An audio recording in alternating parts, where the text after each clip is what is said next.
এই হচ্ছে সেই বুড়ির বাড়ি, যেই বুড়ি আমাদের প্রিয় নবী হযরত মুহাম্মদ সাল্লাল্লাহু আলাইহি সাল্লামের পথে সবসময় কাঁটা দিয়ে রাখতেন। এবং আজকের ভিডিওতে তোমরা আমাদের প্রিয় নবী হযরত মুহাম্মদ সাল্লাল্লাহু আলাইহি সাল্লামের নিজের হাতে তৈরি করা মসজিদ দেখতে পাবে। তো চলো আর কথা না বাড়িয়ে আমরা আজকের ভিডিওটি শুরু করে দেই। হ্যালো এভরিওয়ান, আসসালামু আলাইকুম। This is Shina Akter Priyanka. কেমন আছো তোমরা সবাই? তোমাদের সবাইকে ওয়েলকাম করছি আজকের নতুন একটা ভিডিওতে। সৌদি আরবের তায়েফ শহরে এটি হচ্ছে আমার দ্বিতীয় ভিডিও। প্রথম ভিডিওতে তোমরা দেখেছো আমি তোমাদেরকে তায়েফ শহর সম্পর্কে অনেক কিছু দেখানোর চেষ্টা করেছি আমি যতটুকু পেরেছি, এবং এই ভিডিওতে আমি তোমাদেরকে দেখাবো আমাদের প্রিয় নবী হযরত মুহাম্মদ সাল্লাল্লাহু আলাইহি সাল্লামের পথে যে কাঁটা দেয়া একজন বুড়ি ছিল, যে সেই গল্পটা আমরা সবাই জানি। এই গল্পটা আমরা অনেক সময় বইয়েও পড়েছি। সো সেই বুড়ি যেই বাড়িতে থাকতো, সেই বুড়ির বাড়িটা আমরা আজকে তোমাদেরকে এই ভিডিওতে দেখাবো। এটাই হচ্ছে সেই বুড়ির বাড়ি, যেই বুড়ি আমাদের প্রিয় নবী হযরত মুহাম্মদ সাল্লাল্লাহু আলাইহি সাল্লামের পথে কাঁটা দিত।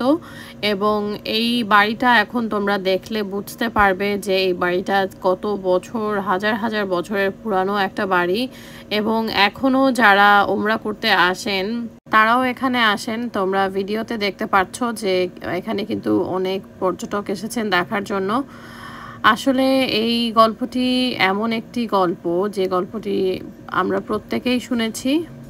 একদম ছোটবেলা থেকে এই গল্পটি আমরা শুনে এসেছি এবং আমরা বইয়েও পড়েছি। এই যে পথটা দেখতে পাচ্ছ, এই পথেই কিন্তু বুড়ি আমাদের প্রিয় নবী হযরত মুহাম্মদ সাল্লাল্লাহু আলাইহি সাল্লামের জন্য কাঁটা বিছিয়ে রাখতো। ছোটবেলায় যখন বইয়ে এই গল্পটি পড়েছি তখন কখনোই আমি চিন্তাও করিনি যে এই ঘরটি আসলে নিজের চোখে দেখতে পারবো। অবশ্যই আলহামদুলিল্লাহ, এটা আমাদের সৌভাগ্য। আল্লাহ আমাদেরকে এই বাড়িটিও দেখার সৌভাগ্য দিয়েছেন, যে এই গল্পটি আমরা এত বছর ধরে শুনেছি, জেনেছি। এবং আমাদের কিন্তু খুবই ছোটবেলা থেকেই কষ্ট হতো যে আমাদের প্রিয় নবীর জন্য যে রাস্তা দিয়ে আমাদের প্রিয় নবী হেঁটে যেতেন, সেই রাস্তায় বুড়ি কাঁটা বিছিয়ে রাখতো। এই গল্পটি পড়লে তখন আমি নিশ্চিত হয়ে বলতে পারি সবার মনে ব্যথা লাগতো এই গল্পটি পড়লে। এবং এর বাড়ির সাথেই কিন্তু আমি তোমাদেরকে দেখাচ্ছি একটি মসজিদ আছে। সেই মসজিদটি কিন্তু আমাদের প্রিয় নবী হযরত মুহাম্মদ সাল্লাল্লাহু আলাইহি সাল্লামের নিজের তৈরি করা মসজিদ। এবং এই মসজিদেই আমাদের প্রিয় নবী নামাজ পড়তেন।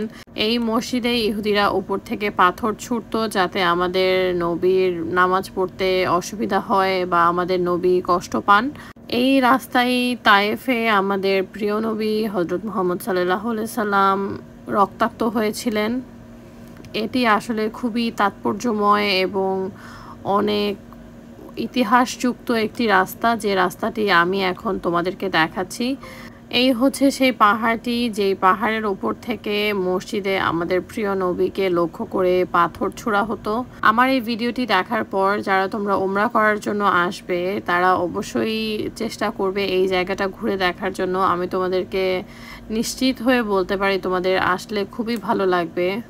আমরা ওখানটাতে যে সময় গিয়েছিলাম সেই সময়টা ছিল একেবারে বিকালের শেষ ভাগ। তো দেখতেই পাচ্ছ সন্ধ্যা নেমে আসছে। এখান থেকে তারপর আমরা সরাসরি চলে গেলাম মিকাতে। মিকাত থেকে আমরা এহরাম বেঁধে নিলাম। তারপর ওখান থেকে সরাসরি আমরা চলে আসলাম হচ্ছে আমাদের হোটেলে মক্কায়। তায়েফ শহর ঘুরে আমাদের কাছে অনেক ভালো লেগেছে। তোমরা যদি ওমরা করার জন্য যাও অবশ্যই তায়েফ শহর ঘুরতে ভুলবে না। মদিনায় আসার আগে মক্কায় ওই দিনই ছিল আমাদের শেষ রাত এবং ওইটাই ছিল আমাদের এইবারের মতো শেষ ওমরা। তারপর আমরা ওমরা শেষ করে খাওয়া দাওয়া করতে চলে আসলাম। এখানে দেখতে পাচ্ছ আমরা একেবারে সৌদি স্টাইলে ওরা যেভাবে খাওয়া দাওয়া করে ওইভাবে খাওয়া দাওয়া করার জন্য একেবারে পলিথিন বিছিয়ে নিয়েছি। তারপর আমরা সবাই মিলে খাওয়া দাওয়া শেষ করলাম। এখানে দেখতে পাচ্ছ আমরা এক একজন এক একটা খাবার খাচ্ছি। খাওয়া দাওয়া শেষ করে হচ্ছে বড়দেরকে আমরা হচ্ছে হোটেলে রেখে তারপর আমরা বের হয়েছিলাম। তো এটা ছিল হচ্ছে মক্কায় অনেক ভাইরাল একটা আইসক্রিমের দোকান। এই দোকানটার নাম হচ্ছে আইসক্রিম আল আসমা। যদি আমি ভুল না বলে থাকি, তো তোমরা যেহেতু দোকানের নামটা দেখেছো তোমরা সেখানে যেতে পারো। সো আমি এখানে 3 ধরনের আইসক্রিম মিক্স নিয়েছিলাম। একটা ছিল হচ্ছে ভ্যানিলা, ম্যাঙ্গো অ্যান্ড হচ্ছে chocolate. Too good, too good.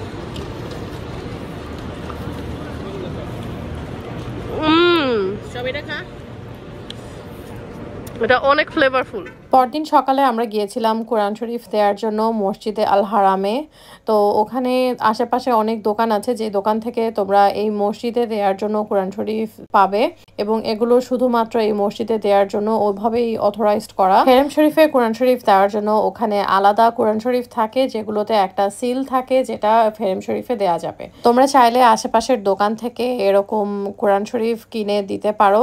এবং আমরা এই যাত্রায় শেষবারের মতো কাবা শরীফ দেখার জন্য যাচ্ছিলাম 79 নাম্বার গেট দিয়ে। 79 নাম্বার যেই গেটটা, সেই গেট দিয়ে সরাসরি কাবা শরীফে একটা সোজা রাস্তা পৌঁছে যাওয়া যায়। আমাদের সবার অনেক মন খারাপ হচ্ছিল, কারণ এতদিন যখন মন চেয়েছে আমরা তখন কাবা শরীফ দেখতে পেরেছি এসে, বাট এখন আর সেটা সম্ভব না। আমরা মক্কা থেকে মদিনায় চলে যাচ্ছিলাম, অনেক অনেক দোয়ার লিস্ট নিয়ে এসেছিলাম, যাচ্ছিলাম শুধু একটা দোয়া করতে করতে যাতে আবার আসতে পারি। তারপর আমরা মক্কা থেকে মদিনার উদ্দেশ্যে রওনা করলাম এবং মদিনায় হোটেলে এসে পৌঁছালাম। নেক্সট ভিডিও থেকে শুরু হবে আমার মদিনার ভিডিও। তোমাদের কাছে আজকের ভিডিও কেমন লাগলো সেটা কমেন্ট করে জানাতে ভুলবে না। নেক্সট ভিডিওতে আবার দেখা হবে, সে পর্যন্ত আল্লাহ হাফেজ।